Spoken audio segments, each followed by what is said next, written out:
Chairman PCB Mohsin Naqvi ने कहा है कि अरशद ने गोल्ड मेडल जीतकर कौम का सर फख्र से बुलंद कर दिया। पीसीबी के चेयरमैन मोहसिन नकवी ने अरशद नदीम को इस्लामी यकजहती गेम्स में शानदार कारकर्दगी का मुजाहरा करने पर मुबारकबाद देते हुए कहा कि अरशद नदीम की जीत पर उनके कोच और फैमिली को भी मुबारकबाद पेश करता हूँ। मोहसिन नकवी ने कहा कि अरशद नदीम ने एक बार फिर पाकिस्तान का सर फख्र से बुलंद किया। अरशद नदीम की जीत खेल और अमन से मोहब्बत करने वाले पाकिस्तान की फतह है। उनका कहना था कि अरशद नदीम ने पाकिस्तानी परचम को सर बुलंद करके कौम को खुशियां दी। हर पाकिस्तानी खुश है और कौम को पाकिस्तान के बासलाहियत सपूत पर नाज है। अरशद नदीम ने सबके दिल जीत लिए हैं। वजीर खेल सिंध सरदार मोहम्मद बख्श मेहर ने भी अरशद नदीम की शानदार कारकर्दगी और गोल्ड मेडल जीतने पर मुबारकबाद दी है। उन्होंने यासिर सुल्तान को सिल्वर मेडल जीतने पर भी मुबारकबाद दी।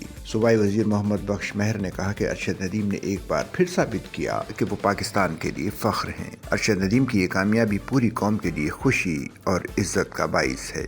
उन्होंने कहा कि हमारे खिलाड़ी आलमी सतह पर जो कामयाबियां समेट रहे हैं वो पूरी कौम के लिए फख्र का बाइस हैं। सच्चल न्यूज़ नेटवर्क की वीडियोस में खुशामदीद। नाजरीन, वीडियो से मुतालिक अपनी कीमती राय का इजहार कमेंट बॉक्स में ज़रूर करें और चैनल को सब्सक्राइब करें।